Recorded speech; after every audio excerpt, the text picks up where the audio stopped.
was first having a conversation about this talk today, I wrote down in my notes this phrase, the value of storytelling. And when I started to actually write the talk and think about what I wanted to say, I knew immediately what I wanted the topic of the conversation to be. Why storytelling has no value. That might seem a little harsh. You might say, do you actually believe that? And let me answer that question with another question. When was the last time you lied? It could be a big lie, it could be a white lie, a small lie. The big lies are usually more interesting. But the more people you ask this question, inevitably someone's going to respond, well, I never lie, and I always tell the truth. You can't trust those people. And here's why. This is something you've probably heard of. It's the suspension of disbelief. It's a common literary term describing the transactional moment when we allow ourselves to try to believe a story or a lie. But there's a common misconception about the suspension of disbelief, because the absence of belief is not a vacuum automatically filled by belief. Belief still has to be earned. And you earn belief through something called verisimilitude, or the appearance of truth. Verisimilitude is not truth, it is not reality or fact, it is the appearance of these things that encourages belief in your lie. The way you create verisimilitude is by marrying two things, credibility and credulity. The credibility of your story, if it's solid, clear in fact, concept, and communication, can convince an audience that may be suspicious or even hostile to what you want to say, may be persuaded. On the other hand, if your audience is credulous, they may be naive or inclined to believe you because of your position, your authority, your position on a stage, perhaps, then you don't have to work as hard because they're going to meet you more than halfway. So say you've done these things, say you have successfully married credibility and credulity to create verisimilitude and encourage belief. What you're actually attempting to do, of course, is to gain trust. And this is the point where stories and lies finally begin to diverge somewhat. Because, of course, the purpose of a lie is to gain trust in order to violate it. Let's look at some examples. Now, whatever you think about Quentin Tarantino as a filmmaker or as a person, what can't be denied is that his movies are obsessed with lies. His characters are always lying to each other, trying to deceive one another, or penetrate those deceptions and lies. In his first movie, Reservoir Dogs, you have two undercover cops on the left, Holdaway, on the right, Newendike, a.k.a. Mr. Orange. Holdaway is giving Mr. Orange a 4-page script for an amusing anecdote about a drug deal called The Commode Story. The Commode Story has nothing to do with the case, nothing to do with the criminals that they're attempting to infiltrate, has nothing to do with anything except creating Mr. Orange as a more credible criminal.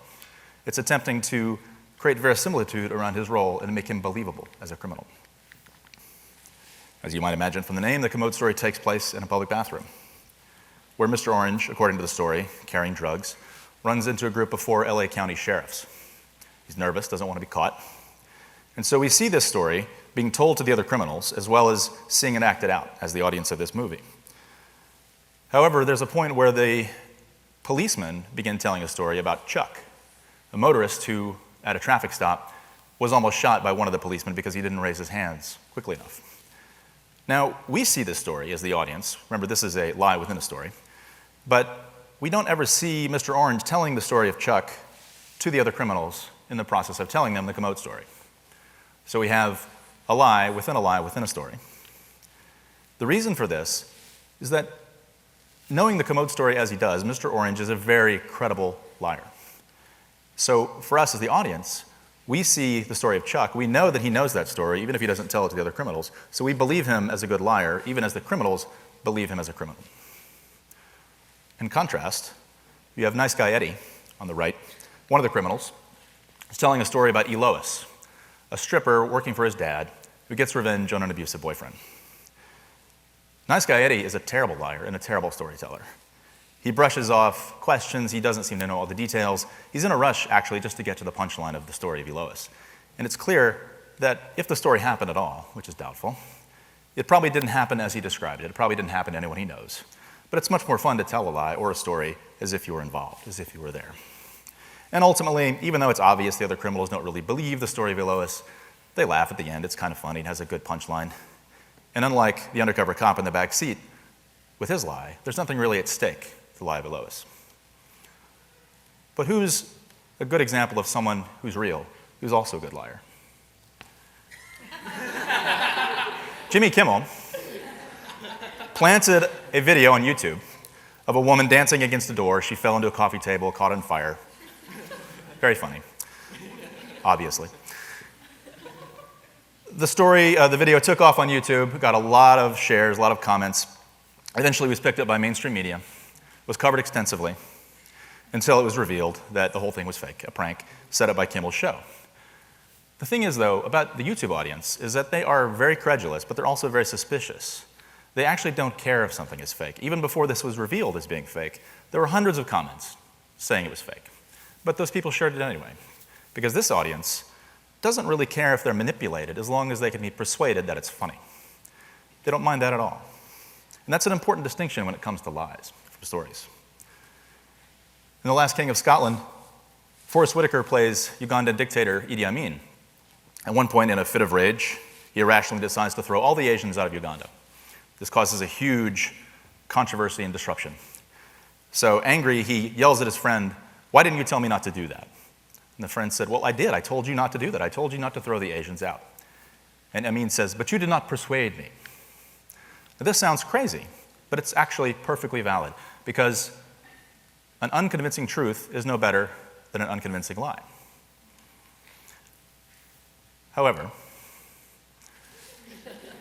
what if your audience doesn't care about being lied to?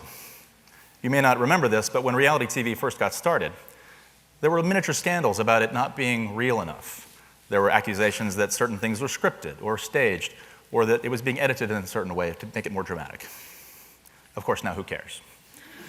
You don't expect the cast of reality TV shows to be followed around by a disinterested camera crew recording their every move as they go about their daily life. You want there to be drama, you want it to be staged, you want it to be arranged. But the other interesting thing about this particular kind of story is that despite the fact that reality TV shows are more common than ever, more expensive than ever, and of course more lucrative than ever, they always have to incorporate a certain element of shoddiness. They have to look kind of fake. Because if a reality TV show is too slick, is too well done, looks too believable, we no longer believe it. So you have all these different places you can get to with your lies or with your stories. But what's the atomic unit of getting there? What's the steps you have to take? And the step, of course, is detail. An accretion of detail is what creates verisimilitude, what allows credibility and credulity to marry, what allows belief to occur. But the danger there, of course, is that you incorporate things which are trivial, which don't matter. I have to be very careful when telling stories around my wife, because if I get the slightest detail wrong, the day of the week or the color of someone's sweater, she immediately corrects me. She can't stand it if I do something like that. I think those details are trivial. For her, it violates verisimilitude and destroys the story. So you may think, well, then I should just pack my stories with all the kinds of detail I can imagine, all the things that are real. However, that's the opposite problem. If you've spent any time in a creative writing workshop, you've almost certainly encountered the scenario where someone's work is being critiqued as not believable. And the person who's being critiqued may respond, well, but that really happened. But that doesn't matter. The real only matters in the story if it's believable. And if you can't, as a writer, make the fictional real, what hope do you have of making the real real? This interests me. This is a classic logical problem called the liar's paradox. This statement is false. And it gets at the heart of stories, because the perfect story is the one that even as you realize that it's fake, even as you know it's not true, you still believe it. You might make the leap then thinking, well, does that mean all stories are lies? Absolutely not. If you believe this, which many people do, then you are degrading storytelling while offering comfort and encouragement to liars. A lie is a story with bad intentions, whereas a bad story is an unconvincing lie. Stories and lies are most alike when they fail. They're most dissimilar when they succeed. A perfect story is one that you believe, even as you acknowledge in your heart that it's not true. A perfect lie is one that you believe without knowing that it's false.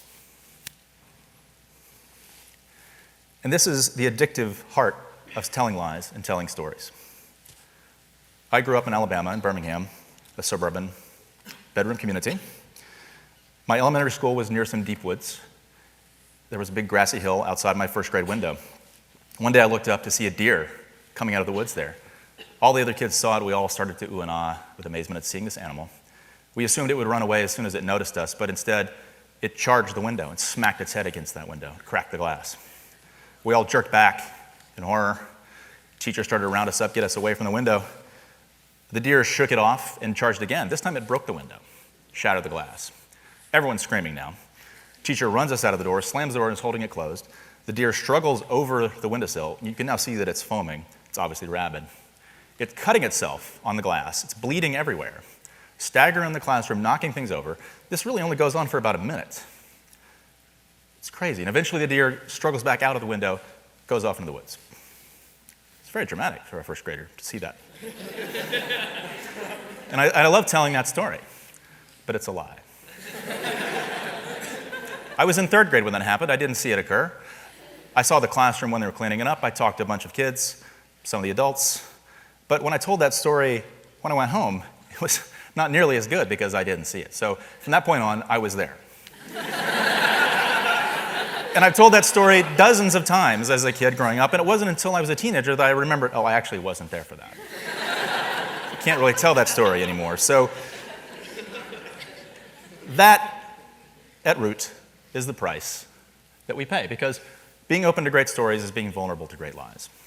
That's a high cost to pay, but it's worth it.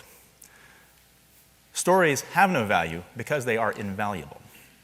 And I really do believe that, because I never lie, and I always tell the truth. Thank you.